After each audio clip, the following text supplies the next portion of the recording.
Joined now by Vicki McKenna for our Culture Cast segment of the week. Vicki, glad to have you back again. Great to be back. What is it with Wisconsin? Wisconsin's kind of a nobody state. It's shaped like a mitten, for God's sake. It's somewhere near Calgary. It's not a very high-profile state, let's just say. But every time you and I talk weekly, there's some stupid middle school or some stupid high school in the news. Talk about what's going on at Poynette High School in Wisconsin. Well, Poynette is only the latest in, I guess we can call them the mask wars, where you have teachers, I guess allied against students and parents on mask mandates. And so you've got a whole bunch of different, scuffles, political scuffles breaking out across Wisconsin. And Poynette, it escalated. A student who was having lunch in one of the classrooms was sitting in a corner and had pulled his mask down as he was eating his lunch. And that teed up a teacher to unleash some of the most brutal, personal, hateful bullying and abuse I think I've ever seen. I certainly never experienced anything like that or witnessed anything like that when I was in school. But what she did was try to break him down personally for not being compassionate enough, I guess, to lift his mask back up after he was done taking a bite of whatever it was. Yeah, that's what I wanted to ask you. How does one eat with the mask over their face? So he pulled it down and kept eating, as opposed to pulling it down, taking a bite, putting it back. I'm not 100% clear on that, but that appears to be what his offense was. The student, I had a chance to talk with friends of the student, a generally popular kid, good kid, decent GPA, not some kind of, delinquent or anything like that, who is nothing but nonstop trouble to teachers even. And there he was, I think you have a copy of the video. Let's take a listen, because I challenge anyone to explain or justify what this woman did to try to absolutely break this kid down emotionally if she could. Here's the clip. I don't care if you're vaccinated, you little dink. Okay. I don't want to get sick and die. Okay. There's other people you can infect just because you're vaccinated. You know what? You're not a special person around here. You should hear about how everybody talks about you. You're a jerk. Talk to me. I don't care how people You're talk a about jerk. me. Okay. And you need to have respect for other people in your life. I do. You're not a big man on campus. Quit walking around here like you have a stick up your butt. Yeah, what's amazing to me that one. That's only half of it. That's only half of it, and there's one line that sticks out at me. It's this line that you should hear how other people talk about you. That right there ought to be a fireable offense, right there, because you're suggesting that is a conspiracy among other teachers, possibly administrators, or that worse, you're talking to other kids about this kid. This is a big no-no. Right, and that's a good point. What was she referencing? You should hear about other people talk about other teachers, students. What does that mean? What is that meant to make that kid feel? It is meant to make that kid feel just, completely weak and without any kind of social support whatsoever. This is perfect. It's a perfect object lesson about what's going on with the obsessive virtue signaling over COVID. And that is to try to, anyone who would want to push back, and there are lots and lots of people want to push back. There are parents, 80% of parents disagree with mask mandates in the schools. 87% of kids disagree with mask mandates in the schools. No one's pushing back. Why? Because you just saw it. Here's a boy, and he wasn't really doing anything that offensive, right? He had a mask on. He might have been in technical violation of the policy. But he's probably talked to all his friends who all think the mask mandate's nonsense.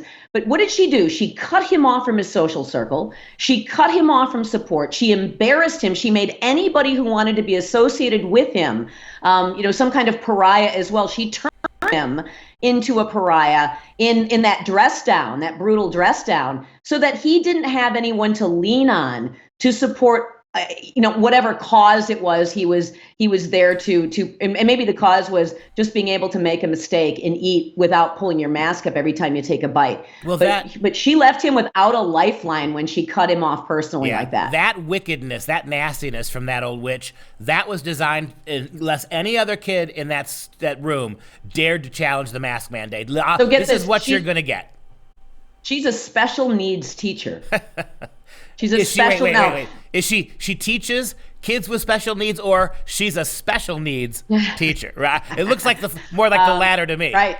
Before we move off. She teaches kids with special needs. She was just monitoring a lunch, by the way. I don't want to intimate that child had special needs that was getting dressed down. He did not.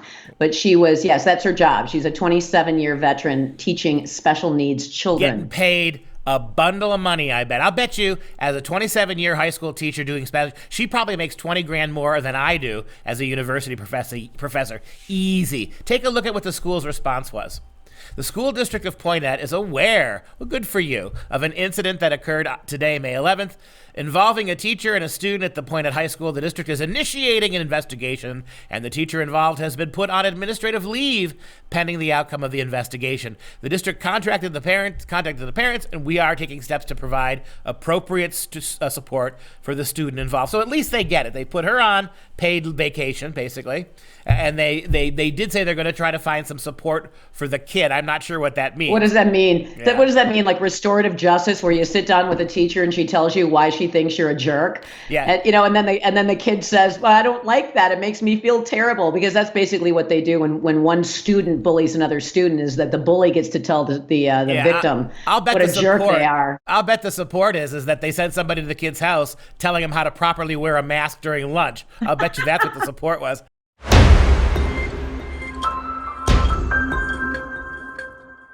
All right, back with Vicki McKenna and CultureCast. I mentioned before the break something going on in Minnesota, another one of those states that you wouldn't think would be in the crucible of academic reform, right? It's not Massachusetts, it's not California, not New York. They've decided in Rochester, the school district, Rochester, Minnesota, they've decided that they are going to adopt Black Lives sloganeering. They're going to have signs and bulletin boards all across the schools in the district saying Black Lives Matter, Brown Lives Matter, Native American Lives Matter. And they think by proclaiming this, quote unquote, government speech, that they cannot be challenged by this, nor can they be subject to lawsuits if they shut down kids who challenge those messages. Is this even constitutionally possible? No. And I reached out to a constitutional attorney who called it absolute hogwash. The First Amendment applies to schools. Congress shall make no law abridging freedom of speech. The idea that you can declare that Black Lives Matter political propaganda is, quote, your official government speech, therefore you never have to tolerate any kind of dissent, it is absurd. It's laughable. It would be laughable, except it's going to take a lawsuit to shut this down. And who's going to file the lawsuit in Rochester, Minnesota? Now, at the very least in Wisconsin, we're going to sort of, goofing on the forgotten Midwest states. At least in Wisconsin, we have a pro bono, liberty-based law firm. I'm not sure what they have in Minnesota. I hope they have something similar, because it will take a lawsuit to actually say, remember that little thing called the First Amendment? It's in the Bill of Rights. It's the first thing on the list. Might want to check that out. But this shows you how far afield of actual history and actual education, educators and people who represent education have gone, that they don't even have to consider the very concept of the Constitution any longer. Because let's face it, Duke, we've talked about this before.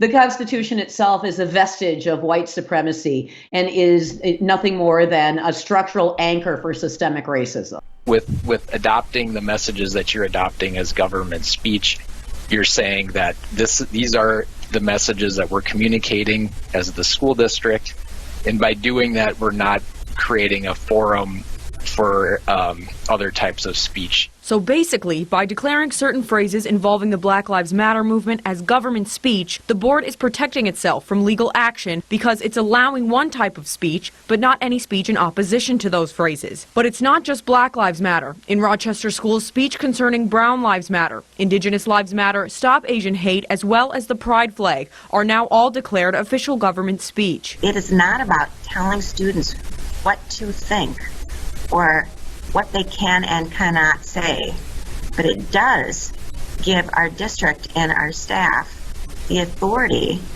to speak out about these lives that matter.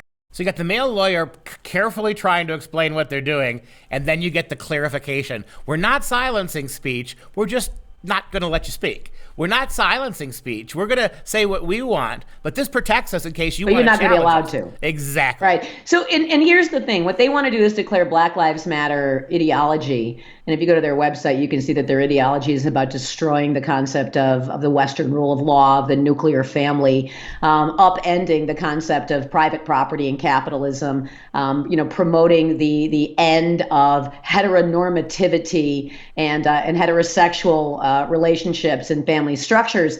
So that's what Rochester, Minnesota wants to adopt as its policy. They think somehow that by declaring this government speech, they can stop any dissent. You know what I thought was really, truly remarkable is there's that reporter without any question whatsoever whether or not this is even constitutional and didn't bother to pick up the phone. And I'm sure that there are constitutional attorneys in Rochester, Minnesota. I know that there are in Wisconsin, and I was able to reach out to a few of them and say, is this something that is going to pass the smell test in the courts?